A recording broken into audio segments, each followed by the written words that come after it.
다 같이 사도신경으로 신앙고백 드리겠습니다. 전능하사 천지를 만드신 하나님 아버지를 내가 믿사오며 그 외아들 우리 주 예수 그리스도를 믿사오니 이는 성령으로 잉태하사 동정녀 마리아에게 나시고 본디오 빌라도에게 고난을 받아 십자가에 못 박혀 죽으시고 장사한 지 사흘 만에 죽은 자 가운데서 다시 살아나시며 하늘에 오르사 전능하신 하나님 우편에 앉아 계시다가 저리로서 산 자와 죽은 자를 심판하러 오시리라. 성령을 믿사오며 거룩한 공회와 성도가 서로 교통하는 것과 죄를 사하여 주시는 것과 몸이 다시 사는 것과 영원히 사는 것을 믿사옵나이다. 아멘. 찬송가 449장 예수 따라가며 찬양 드리겠습니다. 찬송가 449장입니다. 예수 따라가며 복음 순종하면 우리 행할 길 환하겠네.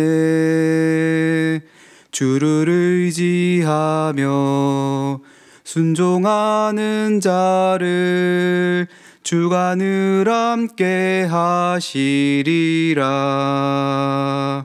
의지하고 순종하는 길은 예수 안에 즐겁고 복된 길이로다. 해를 당하거나 우리 고생할 때 주가 위로해 주시겠네. 주를 의지하며 순종하는 자를 주가 능히 해 주시리라. 의지하고 순종하는 길은 예수 안에 즐겁고 복된 길이로다. 남의 짐을 지고 슬픔 위로하면 주가 상급을 주시겠네. 주를 의지하며 순종하는 자를 항상 복 내려 주시리라. 의지하고 순종하는 길은 예수 안에 즐겁고 복된 길이로다. 우리 받은 것을 주께 다 드리면 우리 기쁨이 넘치겠네. 주를 의지하며 순종하는 자를 은혜 풍성케 하시리라. 의지하고 순종하는 길은 예수 안에 즐겁고 복된 길이로다. 주를 힘입어서 말씀 잘 배우고 주를 모시고 살아가세. 주를 의지하며 항상 순종하면 주가 사랑해 주시리라.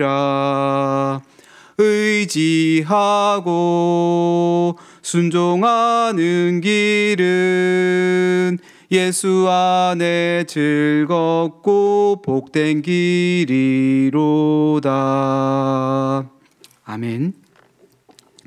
오늘 함께 살펴볼 말씀은 누가복음 10장 1절부터 16절까지입니다. 누가복음 10장 1절부터 16절의 말씀입니다. 신약성경 109페이지입니다. 저와 여러분이 한 절씩 번갈아가며 봉독하도록 하겠습니다.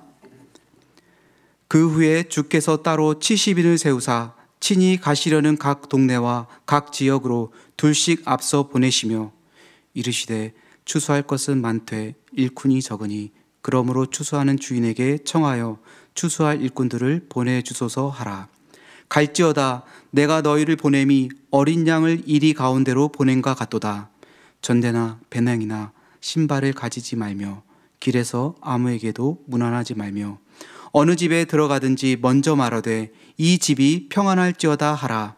만일 평안을 받을 사람이 거기 있으면 너희의 평안이 그에게 머물 것이요 그렇지 않으면 너희에게로 돌아오리라. 그 집에 유하며 주는 것을 먹고 마시라. 일꾼이 그 삭을 받는 것이 마땅하니라. 이 집에서 저 집으로 옮기지 말라. 어느 동네에 들어가든지 너희를 영접하거든 너희 앞에 차려놓는 것을 먹고 거기 있는 병자들을 고치고 또 말하기를 하나님의 나라가 너희에게 가까이 왔다 하라.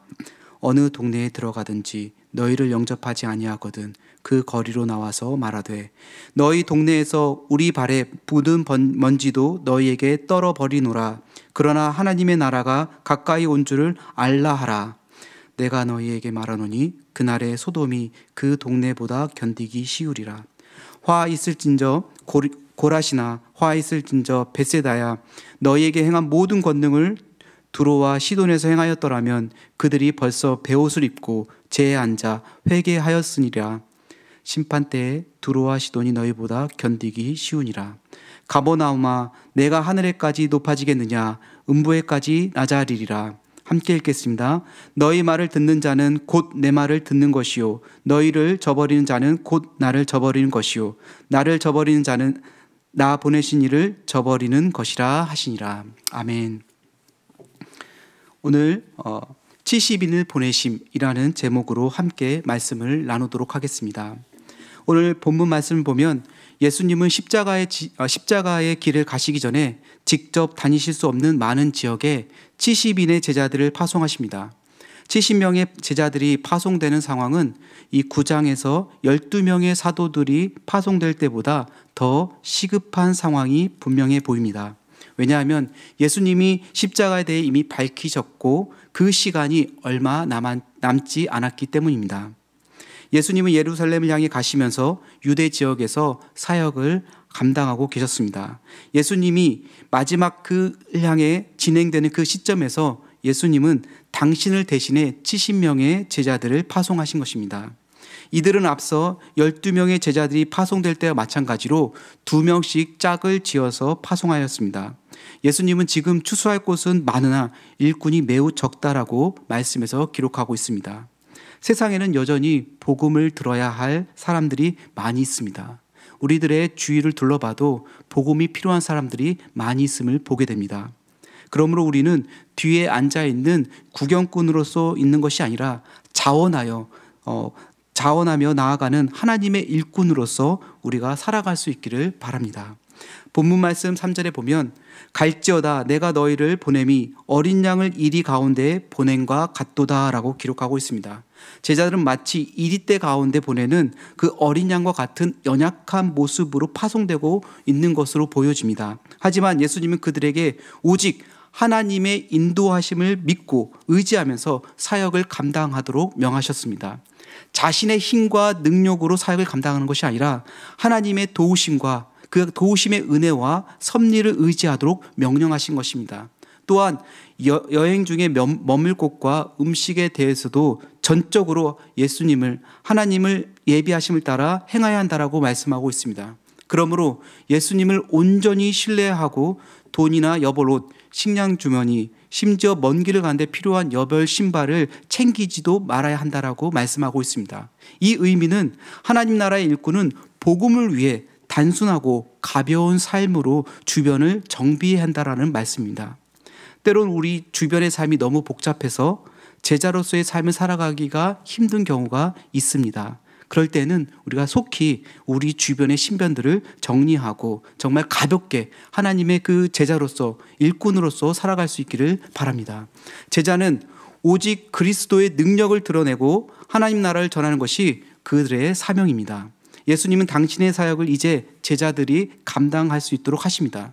예수님은 제자들과 함께 당신의 사역을 이루어 가십니다. 하나님의 일은 혼자 감당하는 것이 아니라 바로 우리에게 맡겨진 사역을 함께 이루어가는 것이 마땅합니다. 우리는 나약한 어린 양들처럼 이리와 맞서 싸울 능력이 없습니다. 하지만 우리가 그리스도의 제자로서 하나님의 인도하심과 그분의 능력을 의지한다면 능히 하나님 나라의 복음을 전할 수 있다는 것입니다. 대구동성교회 모든 성도님들이 하나님을 온전히 의지하며 복음의 사명을 감당할 수 있기를 축복합니다. 그럼에도 불구하고 영접하지 않는 자들이 있다라고 10절부터 16절까지 성경은 기록하고 있습니다. 제자들은 하나님 나라의 복음을 전하기 위해 여러 마을을 다닐 때 자신들을 영접하지 않는 사람들을 만날 경우가 있었습니다. 그럴 때는 어떤 인간적인 노력으로 해결하는 것이 아니라 발에 먼지를 떨고 그곳을 떠나면 됩니다. 예수님은 제자들이 전하는 복음을 받아들이지 않는 자들은 소돔보다도 더 큰 멸망을 받을 것이라고 말씀하고 계십니다. 그리고 예수님이 이미 방문하셔서 하나님 나라의 복음을 전하셨지만 받아들이지 않았던 갈릴리 인근의 두 도시 고라신과 이 벳세다를 책망하고 있습니다. 그들에게 행하신 권능을 이방의 도시 두로와 시돈에게 행하셨다라면 그들은 온전히 회개하고 주께 돌아왔을 것이라고 말씀하고 있습니다. 그 의미는 무엇입니까? 이 두로와 시돈은 비록 죄악으로 말미암아 이 심판받을 이방인의 도시들이지만 복음을 듣고도 또 돌아올 기회를 놓친 이 고라신과 이 벳세다는 더 큰 심판을 받을 것이라는 것입니다. 또한 이 갈릴리의 가버나움 지역은 예수님의 권능을 직접 체험하고도 교만함으로 인해 예수님을 믿지 않았기에 하나님의 심판을 또 받을 것이고 또 버림을 받을 것이라고 말씀하고 있습니다. 마찬가지로 제자들이 전하는 이 복음을 거부하고 배척하는 자들은 하나님과 또 예수님을 거부하는 것이므로 결국엔 버림을 받을 수밖에 없는 것이죠. 그렇기 때문에 우리 성도님들은 이 하나님 나라의 복음을 전하다가 때론 거부당하거나 또 무시를 당할 때를 종종 보게 됩니다. 요즘은 더 그럴 거라 생각이 듭니다. 그럴 때에도 위축되거나 주저하지 마시고 담대하게 주님이 맡겨주신 그 사명을 감당할 수 있기를 바랍니다. 예수님은 하나님 나라의 복음을 전할 70명의 제자를 파송하셨습니다. 그들은 자신들의 능력이 아니라 예수 그리스도의 능력과 권위를 가지고 파송받은 것입니다. 우리에게도 주님이 맡겨주신 또 필요한 영혼들이 있습니다. 너무 멀리 가지 않더라도 우리 가족들과 또 친척들 그리고 이웃을 돌아보더라도 우리가 감당해야 될 영혼들이 있습니다. 성도는 이 복음을 들고 나아갈 때 자신의 힘, 내 힘으로 나아가는 것이 아니라 바로 오직 그리스도의 능력과 권위를 힘입고 나아가는 것입니다. 그러므로 세상이 이리처럼 강해 보일지라도 어린 양과 같은 우리 앞에 무릎을 꿇는 것입니다. 예수 그리스도의 능력과 권위를 의지함으로써 우리에게 맡겨주신 영혼들을 주께로 이끌 수 있는 그런 믿음의 대구 동성교회 성도님들 되시기를 주님의 이름으로 축복합니다. 기도하겠습니다. 하나님 아버지 감사합니다. 주께서 주시는 말씀을 통해서 나의 삶을 온전히 세우길 원합니다. 예수님이 이 70명의 제자들을 세상 가운데 파송하셨던 것처럼 이곳의 영혼 구원을 위해 저희들을 파송하였음을 잊지 않게 하여 주옵소서. 나의 힘과 능력이 아닌 주님이 주신 능력과 권위로 그들에게 나아가오니 구원의 역사가 나타날 수 있도록 인도하여 주시옵소서. 대구 동성교회를 통해 새신자들이 차고 넘치는 은혜가 있게 하여 주시고 또 나를 도구 삼아 주셔서 입술과 또 우리의 삶을 통해서 복음이 흘러가게 하여 주시옵소서. 하나님, 우리가 아무리 분주하고 바쁜 일과가 있을지라도 기도하는 일을 소홀히 여기지 않게 하여 주시고 또 하나님 앞에 나아가 간구할 수 있는 기도의 사명도 잘 감당하게 하여 주시옵소서. 감사드리며 예수님의 이름으로 기도드립니다. 아멘. 하늘에 계신 우리 아버지여, 이름이 거룩히 여김을 받으시오며 나라에 임하옵시며 뜻이 하늘에서 이루어진 것 같이 땅에서도 이루어지이다.